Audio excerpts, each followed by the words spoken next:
अस्सलामुअलैकुम। मेरा नाम शाह हुसैन ख़ान है और मैं मुंबई से बोल रहा हूँ। अभी काफ़ी दिनों से एक ट्रेंड चल रहा है सोशल मीडिया पे वसीम रिजवी को लेकर। काफ़ी लोगों ने उसको गालियाँ दी है, काफ़ी लोगों ने उसको बुरा भला बोला है। हाँ, और बेशक वो गाली के हकदार है, लेकिन वसीम रिजवी, मैं तुझे गाली नहीं दूंगा क्योंकि तू एक खुद गाली बन चुका है। तेरे ऊपर खुदा, उसके रसूल की और अहले बैत की और तमाम सहाबा इकराम की लानत कि तूने अल्लाह के पाक कलाम के ऊपर जो तूने एक भद्दा टिप्पणी किया है, एक भद्दा इल्ज़ाम लगाया है। हाँ, उसे तो क़यामत के दिन अल्लाह तुझे बेहतर बदला लेगा उसका। लेकिन फ़िलहाल के लिए एक बात मेरी सुन ले तू, और कान खोल के ये बात को सुन ले। तूने जो 26 आयत के ऊपर सवाल उठाए हैं, मैं तुझसे ये कहता हूँ कि 26 दिन, पूरा 26 दिन हम मेरे में और तेरे में मुनाजरा कर ले। जिस जगह तू बोलेगा मैं वहाँ आने के लिए तैयार हूँ, बिना किसी सिक्योरिटी गार्ड के, बिना किसी सिक्योरिटी गार्ड के, बिना कोई अपने गार्ड के, अकेले वहाँ पर आने के लिए तैयार हूँ। तू चाहे तो मुझे मरवा देना, मुझे मौत का कोई फ़िक्र नहीं है, लेकिन मैं खुद आऊँगा तेरे पास और तुझसे मुनाजरा करूँगा। और हमारे साथ हाफिज़ व कारी रहेंगे हर मसलक के, चाहे वो शिया हो, सुन्नी हो, देवबंद हो, बरेलवी हो, अहले हदीस हो, किसी भी मसलक के वो रहेंगे और तुझे बताएंगे कि वो 26 आयतों के ऊपर जो तूने सवाल उठाया वो आयत कब नाजिल हुई और वो आयत किस लिए नाजिल हुई और किस वक्त। रहा सवाल जिस आयत को तू बोल रहा है कि पढ़ पढ़ के लोग आतंकवादी बन जाते हैं, तो मैं तुझे बताता हूँ। हाँ, अबू सुफियान का नाम तूने सुना होगा। अबू सुफियान उसने 30 जंगें की रसूल अल्लाह सल्लल्लाहु अलैहि वसल्लम से। पहला जंग का नाम है जंग बदर, जिसमें अबू सुफियान ने पार्टिसिपेट किया। दूसरा जंग ओहद, और ऐसे काफ़ी जंगें की उसने। हाँ, लेकिन अल्लाह के रसूल सल्लल्लाहु अलैहि वसल्लम ने फ़तेह मक्का के बाद उसे माफ़ कर दिया। उसकी बीबी हिंदा ने हुजूर सल्लल्लाहु अलैहि वसल्लम के चहीते चचा अमीर हमज़ा का कलेजा छिपाया, लेकिन आप सल्लल्लाहु अलैहि वसल्लम ने फिर भी उसे माफ़ कर दिया। हाँ, तो ये हुजूर करीम और उनके सहाबी रसूल और अहले बैत रिज़वान, ये सब उसी कुरान के मानने वाले थे। हाँ, और अगर तू बोलता है कि ये इसमें फला ने गलती कर दी, तो मैं तुझसे एक बात पूछता हूँ। नबी की एक हदीस है, अल अली माल कुरान वल कुरान माल अली। अली कुरान से है, कुरान अली से। हाँ, और अल्लाह के रसूल सल्लल्लाहु अलैहि वसल्लम बता रहे हैं कि अली कुरान के साथ हैं और कुरान अली के साथ है। अब तू किस पर सवाल उठा रहा है? ये सिर्फ कलाम पाक पर सवाल उठाना नहीं हो गया, ये साथ साथ अहले बैत रिज़वान के जो सबसे बड़े अमीर है, जिनका नाम अमीरुल मोमिनीन अलैहिस्सलाम है, मौलाए कायनात के ज़ाते अक़दस पर भी तूने सवाल उठाया है। हाँ, सिर्फ तूने कुरान पे सवाल नहीं उठाया, यह अहले बैत की ज़ात अक़दस पर भी सवाल उठाया, या रसूल करीम पर भी सवाल उठाया। अगर 26 आयतें ऐसी होती तो मौला अली ने कभी तो रद्द नहीं किया। मौला अली तो हमेशा उसी कुरान के साथ थे। हद तक का एक जुमले तो और है नबी करीम से कि अली और कुरान का चोली दामन के साथ है। कल बरोज़े क़यामत ये अली और कुरान दोनों साथ में जाके मिल जाएंगे हौज़े कौसर पर। अब बता, उसमें से ऐसा है कि 26 आयत अलग हो के उसके बाद मिलेंगे? और जाहिल, तुझे ये बात 1400 साल के बाद ये पता चल रहा है? इतने बड़े बड़े मुहद्दिसीन गुजर चुके हैं, इतने बड़े बड़े वली कामिलीन गुजर चुके, उन लोगों ने कभी नहीं उठाया सवाल। और तू जाहिल गंवार, जो कभी ज़िंदगी में तुझे अलहम्दु शरीफ का माना नहीं पता होगा, अलहम्दु शरीफ सही मखरज से नहीं पढ़ सकता है तूने ये सवाल उठा दिया अल्लाह के कलाम पर।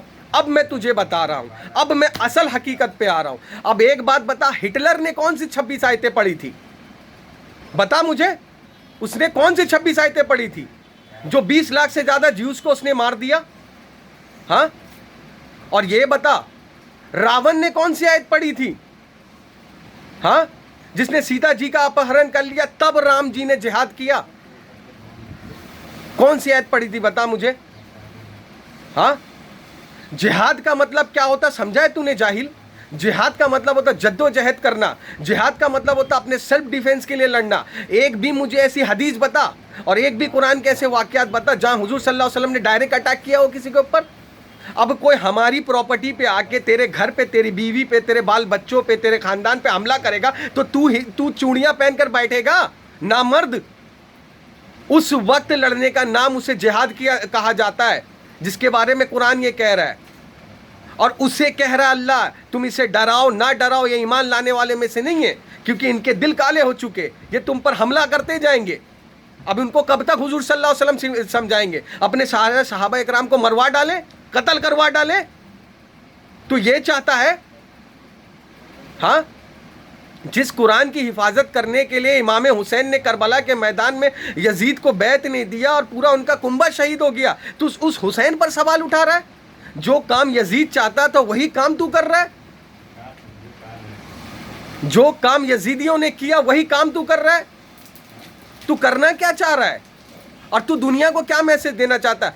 खुद खुशी करना हराम है और तू कहता है कि जब मैं नहीं सकूंगा तो मैं खुद खुशी कर लूंगा। अरे तो तू खुद खुशी मत कर, मैं तुझे एक ऑप्शन देता है, 26 दिन मुनाजरा कर ले और 26वां दिन अगर तू जीत गया तो तू मुझे गोली मार देना। मैं ये डंके की चोट पे कह रहा हूं मुंबई से, अगर मैं जीत गया तो तुझे गोली मार दूंगा। बोल ये पछताओ तुझे पसंद है? अभी तक का फेसबुक में ऐसा कमेंट्स किसी ने नहीं किया होगा, मैं तुझे ये कह रहा हूं। हाँ, जब यही बात मोहम्मद अली जैसे बॉक्सर से पूछा गया कि आप उस मजहब में आ गए जो आतंकवादियों का मजहब है, तो आप मोहम्मद अली ने कितना ज़बरदस्त जवाब दिया। उन्होंने ये कहा कि आप उस मजहब के पैरोकार हैं जिस मजहब में हिटलर जैसा आतंकवादी है। हाँ, तो कुरान को आतंकवाद से जोड़ रहा है। आतंकवादी कोई अल्लाह अकबर कह कर अगर किसी बेगुनाह को मारता है, किसी हिंदू हो, कोई भी मजहब का हो, क्रिश्चियन हो, ईसाई हो, यहूदी हो, वो गोया इंसानियत का कत्ल करता है। अगर किसी बेगुनाह को कि कोई उसने कुछ गलत नहीं किया और उसे अल्लाह अकबर कह के मारता है। और अगर कोई जय श्री राम बोल के किसी बेगुनाह मुसलमान या किसी को भी मारता है तो गोया वो इंसानियत का कत्ल करता है। कहीं भी रामायण में, गीता में, भगवत गीता में ऐसा नहीं लिखा हुआ है। हाँ, अब तू एक बात बता, ये कौन सी 26 आयत पढ़ते हैं वो? ये इजरायली यहूदी जो आज फलस्तीन के बच्चों को मार रहे हैं, फलस्तीन के औरतों को बेवा कर रहे हैं, ये कौन सी 26 आयत पढ़ते हैं? बता सकता है तू?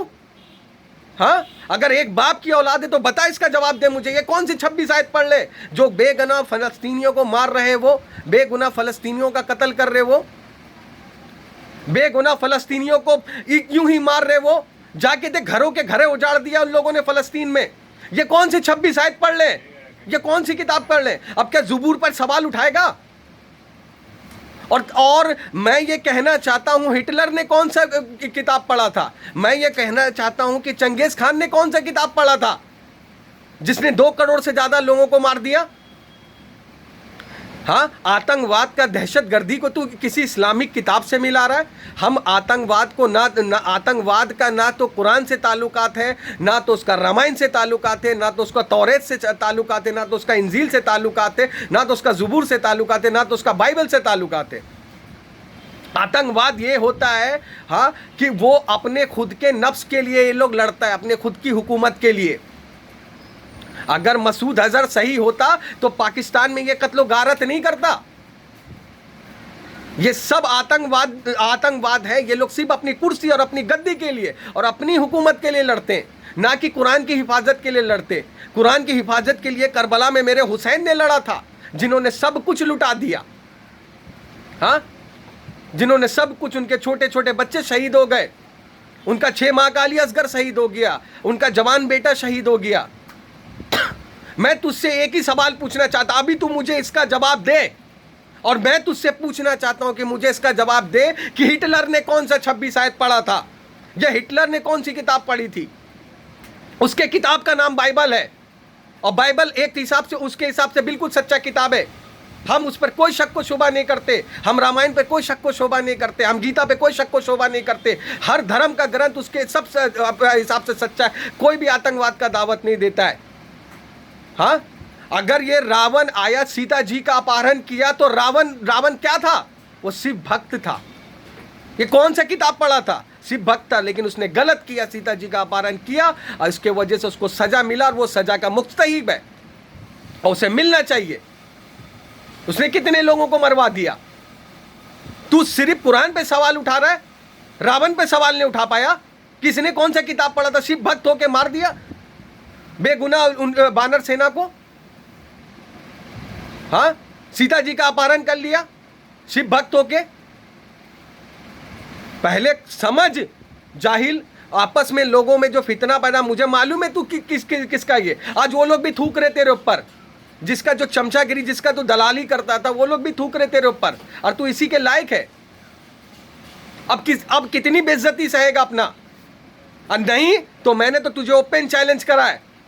मैं मुंबई में रहता, धारावी में रहता हूं, मैं ओपन चैलेंज करता हूं कि 26 आयतों का 26 दिन मुनाजरा।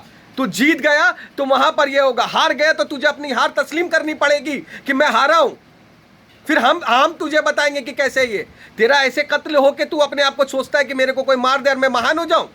वो तू भूल जा, तुझे दुनिया में भी लानत मिलेगी और आखिरत में भी लानत मिलेगी। हम तुझे चैलेंज करते, आ मुझे 26 आयत पर मुनाजरा कर ले, आ हमारे साथ आलिम दीन आते हैं हमारे, और अगर तू जीत गया तो उसके बाद तू ये करना, 26 दिन मुनाजरा होगा और 26 दिन में अगर तू जीत गया तो फिर मेरे को बोलना।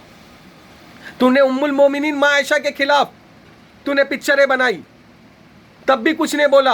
वो बेचारी जो एनआरसी में और जो मजलूम औरतें बैठी थी, जो अपना घर दरवाजा अपने बच्चों को छोड़ के, उन औरतों पर तूने सवाल उठाया, तब भी हम चुप रहे। लेकिन अब तूने सीधा हमारे कुरान पे अटैक किया, अब हम चुप नहीं रहेंगे। अब हम इसका जवाब हमें देना आता है और हम किस तरह देंगे मुझे आता है। तू अगर सच्चा है और अपने आप को हक पे हो ना, अबे हक पे मेरा हुसैन था, जिसके साथ आज पूरी दुनिया है। पूरी दुनिया तुझे थूक रही है, जिसका तू चमचागिरी करता था, आज वो लोग भी थूक रहे तुझे कि 1400 साल के बाद पता चला। बीजेपी के कार्यकर्ता थूक रहे तुझे, आरएसएस वाले थूक रहे तुझे, कितना जलील होगा। और तू बोलता हक पर है। अबे हक वाले लोग अपना जान दे देते हैं, हक वाले इस तरीके से फितना फसाद नहीं करते तेरी तरह।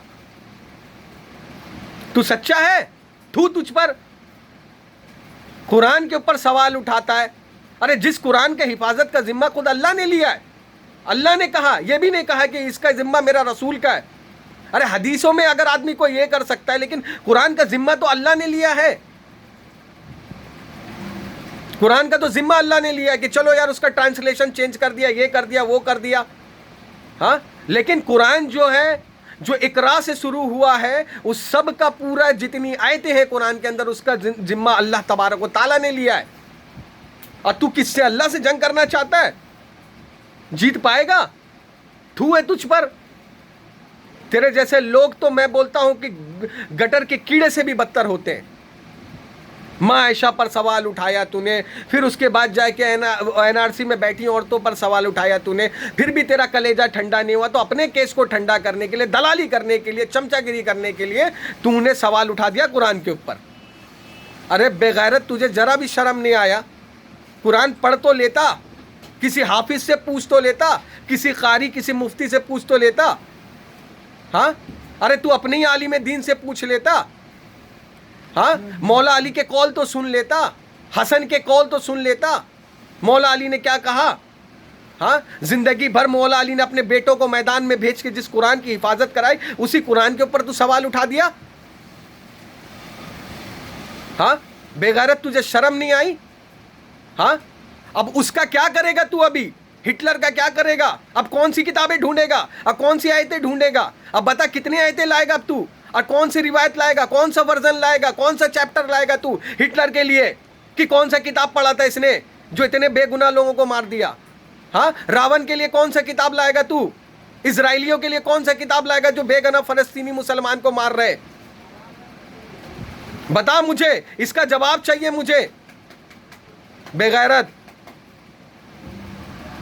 अस्सलाम वालेकुम भाई, अगर मेरे बोलने में कुछ ऐसे गलती हो गया तो मुझे माफ़ करिए। मैं बड़ा जज्बात में आ गया क्योंकि इस कमीने ने हमारे कलाम पाक के ऊपर सवाल उठाया। मैं इसे ओपन चैलेंज करता हूँ भाई, मेरे वीडियो को आप ज़्यादा से ज़्यादा शेयर करें और लोगों तक पहुँचाएँ।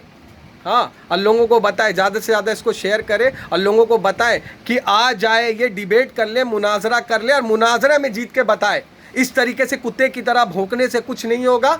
इस तरीके से कोई भी भौंक के गया, इनकी जो इसकी जो बहन है, एक भाड़ खा हुआ है सलमान रुश्दी और तस्लीमा नसरीन जैसे बाजारू लोग भौंक के गई हैं, कुछ नहीं होता है। अगर तू सच्ची है तो मैदान में आना। मैं तो बोलता हूँ तस्लीमा नसरीन हो, सलमान रुश्दी हो, तू हो, कोई भी हो, मैदान में आ जाए ना, मैदान में आके डिबेट करे ना, मुनाजरा करे ना, हम तैयार है ना, हम अहले सुफ़ा तैयार हैं। हाँ, हम ख्वाजा गरीब नवाज गौसे पाक के मानने वाले, अहले बैत के मानने वाले, हम तैयार हैं।